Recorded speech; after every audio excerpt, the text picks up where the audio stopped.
One of the first things you're going to do after a land clearing, even if it's a broad acre like this, is you're going to get up all these sticks.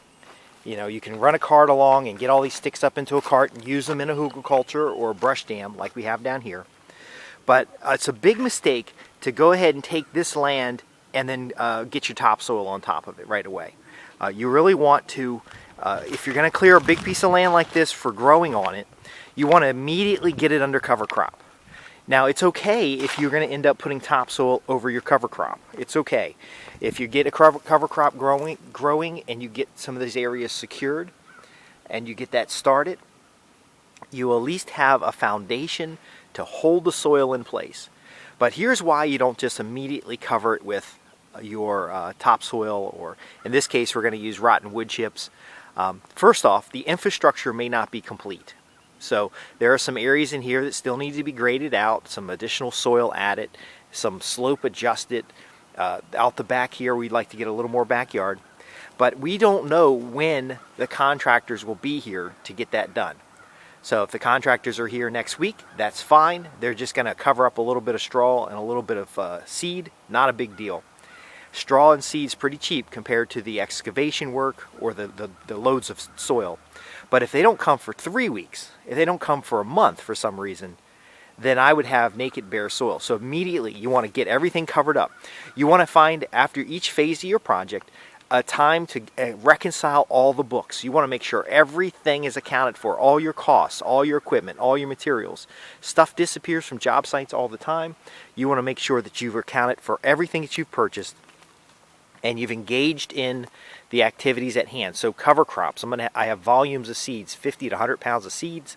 I want to make sure those cover crops are down in these areas because that $300 or $400 I spent on seed, I think we spent $800 total on seed, and I bought seed for 2 seasons. That's nothing compared to $200-300 a load for soil.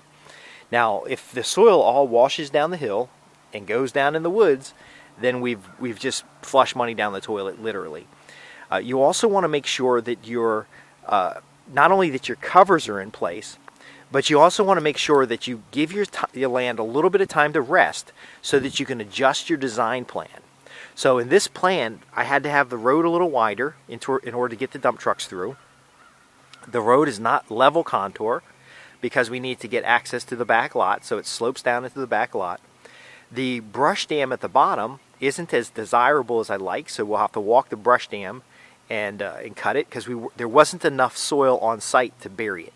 So the brush dam's in place, but there wasn't enough soil to cover the brush dam and turn it into a hugelkultur. So I'm going to need to go down that road with a chainsaw, cut it up, and stack the pile a little bit neater.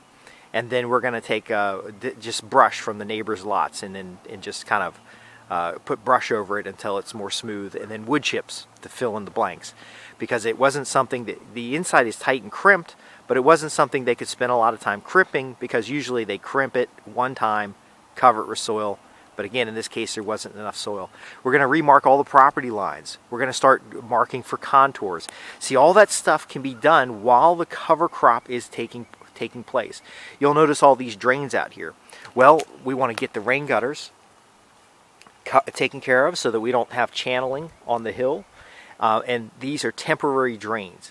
We have a tank down on the bottom so we can pump some water out and water some things. We're going to do a little area down there that's going to be just kind of start growing different plots. Now we're going to have plots that are surrounded by fence in order to see what happens when there's no deer. We're going to have plots out in the open to see what happens there. See, these are things that are happening in the in-between time. Meanwhile, I can get my quotes for my excavator to see how much soil that they're estimating here. I can get my survey markers in so that I know how far this retaining wall is going to come back. I can get my stakes in place for the secondary road that will be down probably more near that tank. That tank is very temporary. But all these things can come into play while the ground is in cover. That way, when you have rain, that way when you have things happen, you can be sure that your soil stays where it needs to stay. Now, I'll tell you right now, there are some people a little frustrated with me because there's nothing back here. They're used to seeing trees and woods, and we're just coming out of winter, so there's a little bit of depression coming on. And you know, the trees don't have leaves on them yet, and when the trees do have leaves on them, they're going to be all beautiful, and this is going to be looking like dirt, like a bomb went off.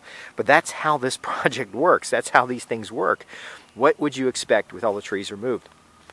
So the best thing to do is to get it under cover, and that means getting your cover crops on, because we still need to dig out some of these irrigation tubes and find out where they all go. We still need to redo the drainage off the house and get it into a trap or some kind of sump so that we can be sure to keep these longer pipes clean. What's probably going to end up is one or two of these pipes off the back of each house is going to go into a kind of a detention pond, and that detention pond will spread out into swales, and those swales will then just soak that water into the ground. However, to build out the terrace behind the house over here, and to build out this terrace here on the back of this house, it's going to take additional fill. We can't start bringing in that fill until we are sure that the water's taken care of. And then once the fill starts coming in, it literally will be 30 to 40 piles of fill dirt on this road. And then it'll be another week or so with bulldozer. See, you got to help your folks understand that, your neighbors understand it, because it's not magic. This isn't where you come in and lay sod. If you laid sod on this, it would look good for a while, but because it's sloped out, it'll actually not stay very well. And that sod will be $8,000 to $10,000 of sod and topsoil and different things that are just going to require $3,000 to $4,000 a year in management. And if you think these numbers are high, you've got to look at the cost of activity, you've got to look at the time it takes, and you got to look at the soil loss over time. See, I'm measuring how much soil goes into that creek. From my property, it's been zero for a long time. But from the other properties, it's bushels every time it rains. And see, we don't want that. So we quickly put the soil under cover. And while we're doing that, we get all of our survey markers refreshed. We get our sticks and brush picked up. A lot of times they'll just throw, a landscaper will just throw topsoil right over top of this. With all those sticks sticking out and stuff, they figure it all rot over time. And if they put enough topsoil, the grass will be even and easy to cut. Well, that stuff, as it rots, it'll just rot out, and the yard will look like garbage over time. Or you'll end up with a high maintenance cost of having to mow this damn thing all the time. We're going to return it to woods. We're going to turn it to a natural state, and we're going to put it in such a state that it takes care of itself, being erosion stable and being a productive growing space. I'm Justin Hitt with Prosperity Homestead. We're just talking a little bit about the reason we get cover in here rather than just pushing and pushing and pushing. I don't know that I mentioned the weather too. It's supposed to rain tomorrow, so I'm going to get to work. Thanks for watching.